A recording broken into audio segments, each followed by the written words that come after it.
नमस्कार दोस्तों, आज हम इतिहास के उन पन्नों को पलटेंगे जिनके बारे में अक्सर बात नहीं की जाती है। हम बात करेंगे दुनिया के सबसे बड़े ऑर्गेनाइजेशन में से एक आरएसएस यानी राष्ट्रीय स्वयंसेवक संघ की।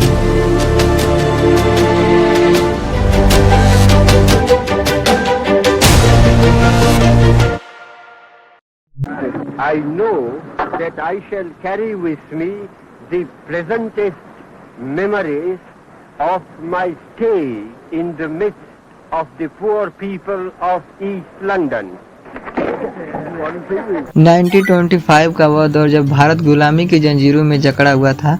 एक तरफ भगत सिंह और चंद्रशेखर आजाद की पिस्तौलें गूंज रही थी, तो दूसरी तरफ गांधी जी का चरखा अंग्रेजों को डायरेक्ट चैलेंज दे रहा था। इसी भारी शोर और हलचल के बीच नागपुर में एक संगठन की नींव रखी गई। बट ऑनेस्टली आज सबसे बड़ा सवाल यह है कि क्या यह संगठन वाकई देश की आज़ादी के लिए बना था।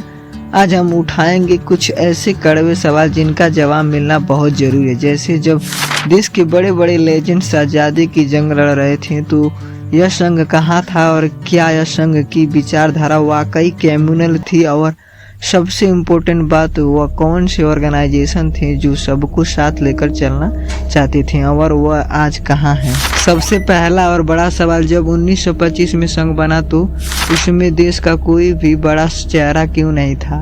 न महात्मा गांधी, न पंडित नेहरू, न बाबा साहब अम्बेडकर, न ही कोई पॉपुलर क्रांतिकारी। भाई साहब कुछ ज्यादा नहीं हो गया ये? मतलब कुछ भी। सच तो यह है कि उस समय यह सभी महापुरुष न सिर्फ जीवित थे बल्कि पूरी तरह से एक्टिव थे। 1925 में वह ऐतिहासिक काकोरी कांड हुआ था, जहां राम प्रसाद बिस्मिल और अशफाक उल्ला खान ने अंग्रेजों की जड़ें हिला दी थी। शहीद भगत सिंह उस समय महज 18 साल के थे और हिंदुस्तान रिपब्लिक एसोसिएशन से जुड़कर क्रांतिकारी गतिविधियों में पूरी तरह से इन्वॉल्व हो रहे थे। फिर ऐसा क्यों था कि आज़ादी की लड़ाई लड़ने वाले तमाम बड़े नायक इस संगठन से कोसों दूर थे। क्या उनकी सोच और संघ के माइंडसेट में कोई बेसिक डिफरेंस था? एग्जैक्टली इसी फर्क को समझने के लिए हमें थोड़ा गहराई में जाना होगा। You don't think you could help break the deadlock? I don't think so. You must realize that I'm a very modest person who doesn't wish to barge in into other people's affairs. As far as I can help it.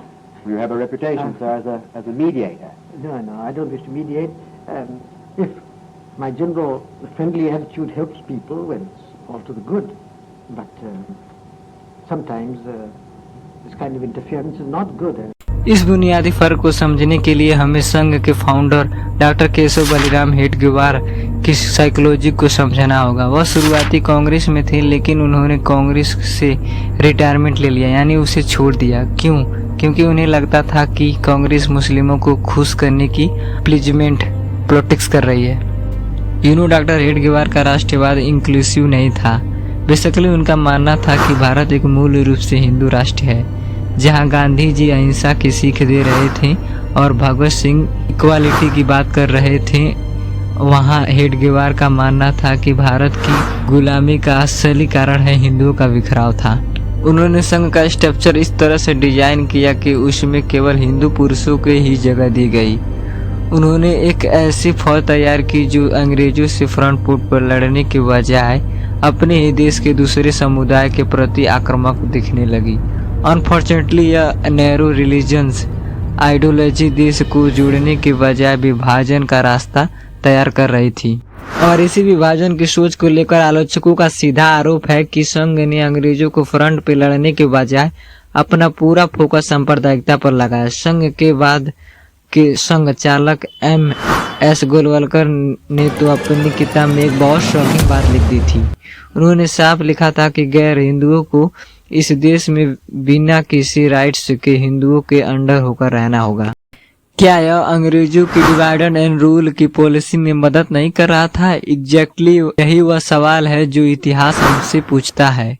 जहां क्रांतिकारी इनकलाब का नारा देकर सबको unite कर रहे थे, बिस्मिल और अशफाक की दोस्ती मिसाल बन रही थी, वहीं संघ केवल एक स्पेसिफिक धर्म को ऑर्गेनाइज करने में जुटा था। क्या आजादी की जंग के समय समाज को धर्म को नाम पर बांटना राष्ट्रवाद था, या सिर्फ एक खास हिडन एजेंडा?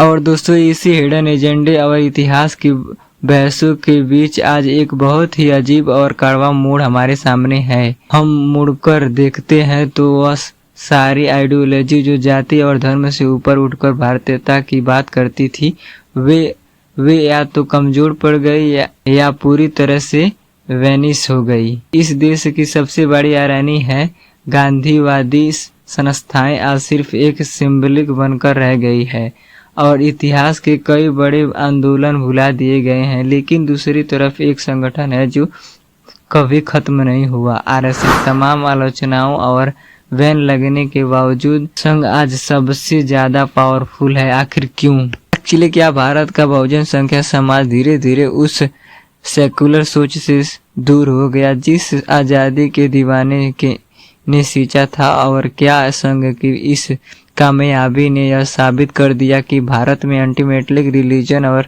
नेशनलिज्म की जीत हुई, न कि समावेशी भारतीय राष्ट्रवाद की। सोचिए, आजादी के मतवालों ने जिस इंक्लूसिव भारत का सपना देखा था, क्या वह सपना सचमुच दम तोड़ चुका है? यह वाकई माइंड ग्लोइंग और सोचने वाली बात है। अनफॉर्चुनेटली आज हम उसी मोड़ पर खड़े हैं। आप इस बारे में क्या सोचते हैं? कमेंट्स में अपनी बेबाक राय जरूर दें। वीडियो अच्छी लगी हो तो लाइक और शेयर करें और चैनल को सब्सक्राइब करना न भूलें। मिलते हैं अगले वीडियो में।